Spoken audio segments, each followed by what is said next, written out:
A special thank you to each of our subscribers who make this channel possible. Here's today's story. In a significant political shakeup, far-right leader Geert Wilders has officially withdrawn his party, the Freedom Party, Paving, from the governing coalition in the Netherlands, igniting a wave of uncertainty ahead of potential elections. This decision, announced on June 3, 2025, stems from Wilders' frustration over the slow implementation of what he described as the strictest ever immigration policy that was agreed upon following his unexpected election victory in November 2023. Wilders took to social media platform X, formerly known as Twitter, to express his discontent, stating, "No signature for our asylum plans." PVV leaves the coalition. This withdrawal not only brings down a fragile coalition but also raises concerns about the future political landscape in the European Union's fifth-largest economy. The coalition crisis comes at a critical time, just weeks before the Netherlands is scheduled to host a NATO summit, and the political atmosphere is charged with tension. Last-minute crisis talks among the coalition leaders lasted a mere half an hour, concluding with Wilders announcing his decision to pull the PV ministers from the cabinet. "I signed up for the strictest asylum policy, not for the downfall of the Netherlands," he declared, emphasizing the urgency of his immigration plans, which include measures such as border closures for asylum seekers and stricter deportation policies.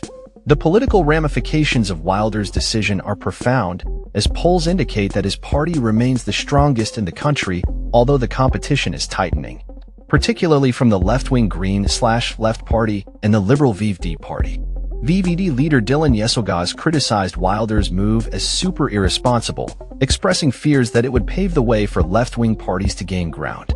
The political landscape in the Netherlands is becoming increasingly polarized, with far-right parties gaining traction across Europe. Political analysts predict that new elections are likely, although the process of organizing elections in the Netherlands can take several months. The political crisis has been brewing for some time, with Wilders previously indicating that his patience was wearing thin with Prime Minister Dick Schuff's government. The far-right leader's ambitions to lead the country have been thwarted by coalition dynamics, as his partners blocked his bid for premiership following his election win. Wilders has often been likened to former U.S. President Donald Trump due to his anti-immigrant rhetoric and distinctive appearance.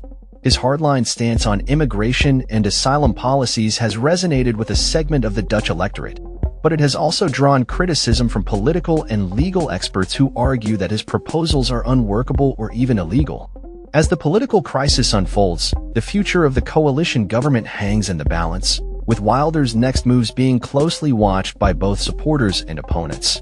The rise of far-right parties is not limited to the Netherlands. It reflects a broader trend across Europe, with similar parties gaining ground in countries like Portugal, Germany, and the UK.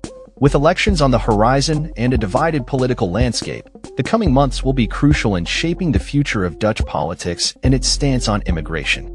As the situation develops, citizens are left to ponder the implications of Wilders' actions and the potential outcomes of an electoral showdown that could redefine the political fabric of the Netherlands. That's all for this story. We upload videos every day covering many different subjects, so hit that subscribe button to stay informed. Thanks for watching.